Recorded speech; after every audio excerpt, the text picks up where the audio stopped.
네, 안녕하세요. 반갑습니다. 코인아빠입니다. 자, 오늘 이제 하루 이틀 정도는 또 이더리움이 반등을 보여주다가 현재 또 상승분이 일부 반납되고 있는 흐름들을 보여주고 있습니다. 자, 오늘 오후에 이제 트럼프와 민주당이 예산 합의 불발했다라는 소식들. 자, 이제 현지 시간으로 따지면 10월 1일 날 셧다운 가능성이 80%가 현재 넘어가고 있습니다. 이런 이슈가 나오고 나서부터 이제 오늘 또 이제 이더리움에 대한 자금들이 좀 이탈을 시작을 하게 되면서 현재 1.5%가량 이렇게 상승분이 반납되고 있죠. 일단은 오늘 같은 경우에는 제가 오늘 게시물을 통해서도 여러분들께 안내 드렸던 내용들이지만 다시 한 번 더 영상에서 말씀을 드리고자 자 이렇게 좀 준비를 해왔고요. 자, 먼저 우리가 이 고용지표가 발표되기에 앞서서 셧다운이 되게 된다면 지금 보시다시피 집계하는 경제지표 발표 시기가 원래 일정보다 지연될 가능성이 높다라고 말씀드렸습니다. 일단 민간기업, 자 오늘 발표하게 된 게 이제 민간기업에서 발표하게 된 고용지표가 발표가 되죠. 이제 지표가 나오게 되면 따로 또 말씀을 드리겠지만 이제 민간 지표다 보니까 실제 지표랑도 많이 다를 수가 있어요. 하지만 어쨌든 간에 자 지금 이제 졸트 자 구인 건수 이제 발표가 되고 자 그리고 이제 셧다운이 들어가게 된다 하더라도 ISM 제조업 지수 보이시죠? 그리고 이날 발표되는 게 뭐라고 말씀드렸나요? ISM 제조업 고용 지수가 발표가 됩니다. 그리고 금요일 날 뭐가 발표가 돼요? ISM 서비스업 지수와 ISM 서비스업 고용 지수가 나오게 돼요. 여기서 핵심 포인트가 뭘까요? 자, 제가 저번 달에도 말씀드렸다시피 민간 고용지수와 그리고 제조업 고용지수, 서비스업 고용지수, 자, ISM이 붙은 이런 지수들은 셧다운이 들어가게 된다 하더라도 발표가 될 겁니다. 자, 보시게 되시면 자, 10월 1일에 ADP 민간 고용, ISM 제조업 보고서, ISM 서비스 보고서 등 과거에도 셧다운과 관계없이 정상적으로 발표가 됐다라고 말씀드렸었죠. 과거 사례를 통해서 여러분들께 말씀을 드린 거예요. 그래서 이 ISM까지는 이제 발표가 될 가능성이 높다라고 저는 생각을 하고 있고요. 자, 그래서 자 오늘 자 그리고 내일 그리고 3일날 발표하게 될 이제 고용 지표들 이 세 가지만 보시더라도 결국 이제 비농업 고용 지수가 어떻게 나올지를 예상해 볼 수 있다라고 말씀드렸습니다. 그래서 저는 이 셧다운이 당장에 이제 단기적인 하락을 부추길 수는 있겠지만 아주 짧은 시기 안에 모든 것들이 마무리가 될 가능성이 높다라고 보고 있기 때문에 만약에 떨어진다 하더라도 이더리움 같은 경우에는 현재 시점에서 580만 원 구간들을 확실하게 자 지켜줄 가능성이 높다라고 생각합니다. 일단 밑에 하방을 열어두는 게 보는 게 맞죠. 왜냐면 여기서 더 올라갈 만한 이슈가 없잖아요. 그래서 추후 고용지표가 전반적으로 다 좋게 나온다고 했을 때 그때 다시 한 번 더 올라가는 흐름들이 나와줄 수 있다. 이렇게 여러분들이 보시면 될 것 같습니다.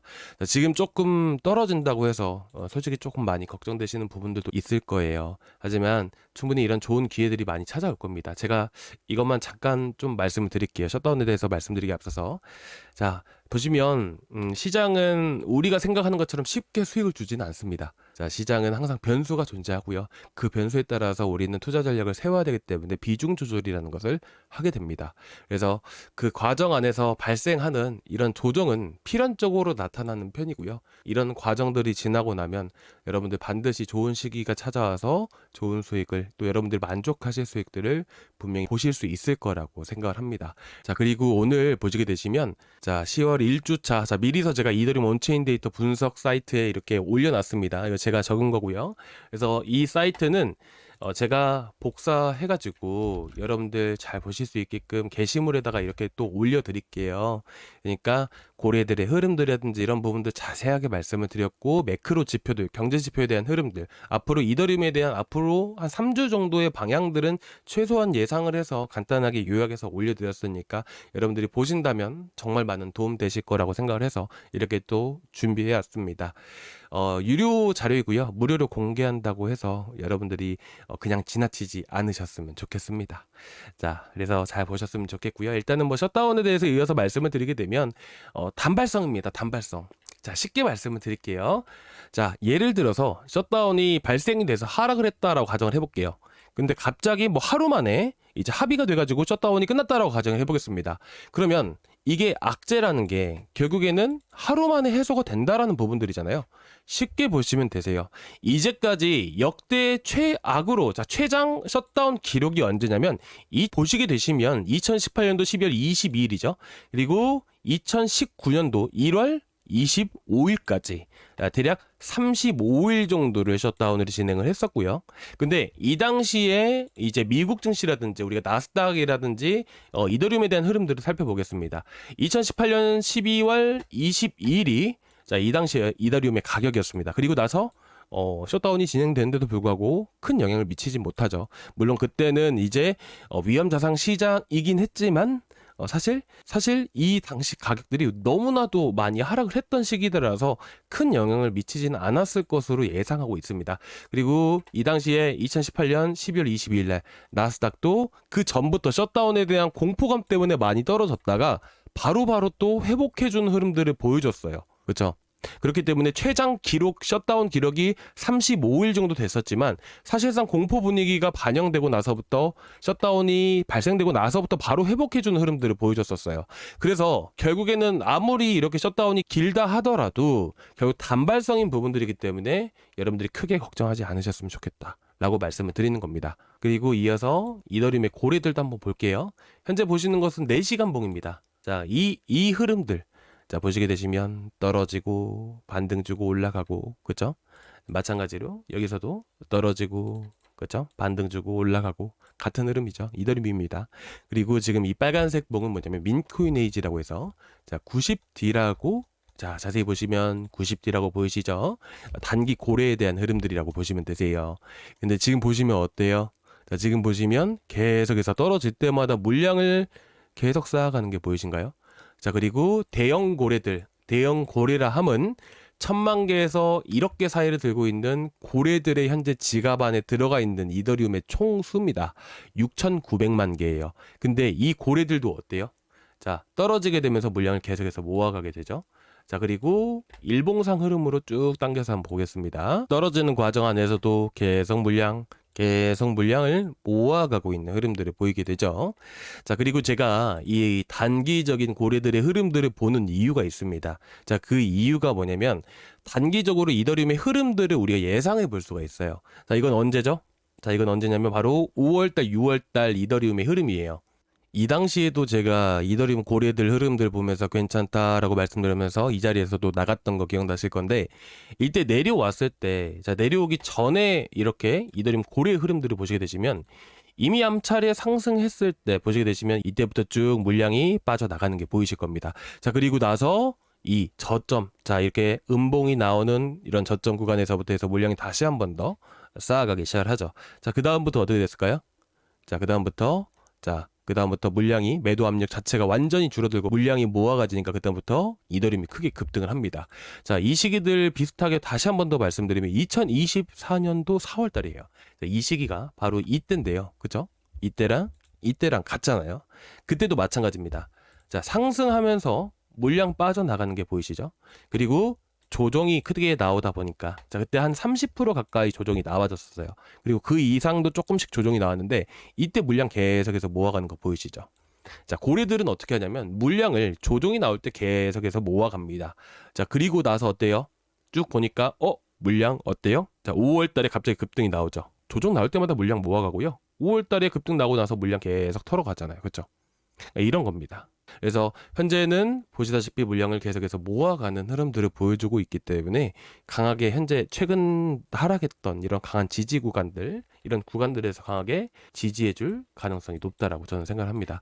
그래서 지금은 이제 10월달 들어가기 전까지는 계속해서 이런 흐름들이 나올 수밖에 없는 부분들이고 셧다운이 지나고 난 후에 셧다운이 진행되면 고용지표가 조금 미뤄질 수 있어요. 하지만 이 오늘 밤에 발표해야 될 지수와 그리고 지금 현재 실업수당 청구 건수 이제 9월달에 계속해서 나온 게 있죠. 그 합산한 게 이제 좀 있으면 나오게 되는 건데 실업수당 청구 건수 전반적으로 봤을 때는 고용이 예상치를 상회할 가능성이 현저하게 떨어진다라고 생각합니다. 자, 그렇게 되면 어떻게 될까요?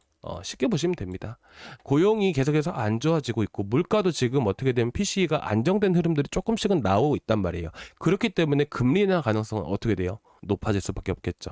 자, 그러면 금리 인하 가능성, 자, 고용이 만약에 발표가 된다고 한다면 그때부터 다시 한번 더 시장은 반등을 줄 수 있다. 자, 그리고 가장 중요한 것들 금리 인하 발표하기 전에 자, FOMC 금리 결정하기 전에 CPI, PPI 발표하게 되죠. 자, CPI, PPI도 결론적으로 말씀드리면 괜찮게 나와줄 겁니다. 왜? 이번 달에 발표했던 PPI가 예상치를 하회했기 때문이에요. 그렇게 되면 10월 달에 발표하게 될 CPI도 안정적으로 나와줄 거거든요. 그래서 10월 중순부터 해서 제가 생각하는 건 뭐냐면, 자, 보시게 되시면 이제 금요일 날 고용지표가 발표되는지 여부에 따라서 일단 중요할 것 같고요. 일단 확실한 거는 10월 16일 이전부터 해서, 자, 이때까지는 좀 변동성이 커지겠지만 이 발표 이후부터는 어떻게 된다? 금리 인하 기대감이 시장에 반영이 되면서 갑자기 상승세를 계속해서 이어갈 수 있다. 자, 그래서 여러분들이 들고 계시는 이더리움 생태계에 있는 코인들, 이더리움 역시나 강하게 치고 올라갈 수 있으니까. 그리고 그 전까지는 시장에 갑작스러운 블랙스완이 닥치지 않는 이상은 시장이 하락이 나오지는 않을 거예요. 단 이제 변동성은 분명히 있을 수 있겠죠. 어떤 변동성이냐? 바로 이 박스권 안에서 횡보하는 흐름들이 나와줄 것이다. 그래서 제가 보시게 되시면 엊그저께 영상을 통해서도 말씀드렸잖아요. 한번 올라갔다가 떨어지는 흐름들이 나온다. 왜? 아직까지 상승할 만한 상승 모멘텀이 없기 때문에. 그리고 셧다운이 진행되지 않고 고용지표가 나오게 됐을 때 다시 한 번 더 상승세, 그리고 횡보, 이렇게 상승, 이런 흐름들이 나온다. 이런 고점을 돌파하고 박스권을 돌파하는 이 상승 모멘텀은 바로 금리나 기대감이 퍼져야만 한다. 그래서 CPI, PPI 발표 전부터 해서 시장이 좀 변동성이 있을 수는 있겠지만 결국에는 600만 원대 회복한 수준 안에서 이 안에서 횡보를 보이다가 다시 한 번 더 강세를 보인다. 이렇게 보시면 됩니다. 조금만 여유를 갖고 보시기 바라고요. 그리고 이런 데이터들은 제가 이렇게 모아서 이제 여러분들께 전달드리고 있습니다. 그쵸? 이 사이트 꼭 확인해 주시기 바라고, 실시간으로 매번 이렇게 또 올려드리고 있어요. 제 구독자방에 올려드리고 있기 때문에 여러분들이 보신다면 정말 많은 도움 되실 거라고 저는 생각을 합니다. 그래서 여러분들이 또 이제 올라가는 건 좋은데 또 하루는 올랐다 하루는 떨어지고 하면 많이 불안해 하시잖아요. 걱정도 되시고, 사실 이 모든 부분들을 완벽하게 이해하고 시장 방향을 이해하고 계신 분들은 사실 지금 시기도 매수의 시기라고 생각해서 편하게 하신단 말이에요. 근데 그게 어려우실 수밖에 없다라고 저는 생각을 합니다. 왜냐면 저 같은 경우에는 꽤나 오랜 시간 동안 매매를 해오고 트레이딩을 해왔기 때문에 이런 조정조차도 크게 신경을 쓰지 않고 있다 보니까 저 같은 경우는 오히려 이런 자리에서 매수를 합니다. 매집을 좀 있으면 또 할 건데, 일단은 그러지 않으신 분들 같은 경우에는 또 불안해하시고 그런 부분들이 있잖아요. 그렇기 때문에 저희 구독자방에 있는 글들은 매일 아침마다 브리핑을 해드려요. 이런 것들 한번 꼭 참고해서 보셨으면 좋겠습니다. 그래서 지금 보시면 고정 댓글란에 링크 하나 보이실 거예요. 이 링크를 타고 들어가시면요, 이 페이지가 나오게 됩니다. 그래서 여기서 실시간 소통방 입장 눌러주시면 보시는 구독자방에 링크를 제가 바로바로 보내드릴 겁니다. 문자로. 자, 그리고 이제 여기는 많은 분들이 다 같이 보는 방들입니다. 그래서 아무래도 보유 종목을 들고 계신 분들이시라면, 상담을 원하시는 분들이시라면 많은 분들이 보고 있는 하나의 이제 구독자방이다 보니까 말하기가 꺼려 하시는 분들이 또 많이 계세요. 그래서 여기 보이시는 보유 종목 진단까지 눌러주시면요, 제가 1대1 링크방까지 같이 드릴 거예요. 그래서 혹여나 걱정되시는 거 있거나, 그리고 이런 고래에 대한 흐름들 궁금하시는 부분들도 많이 있으실 거예요.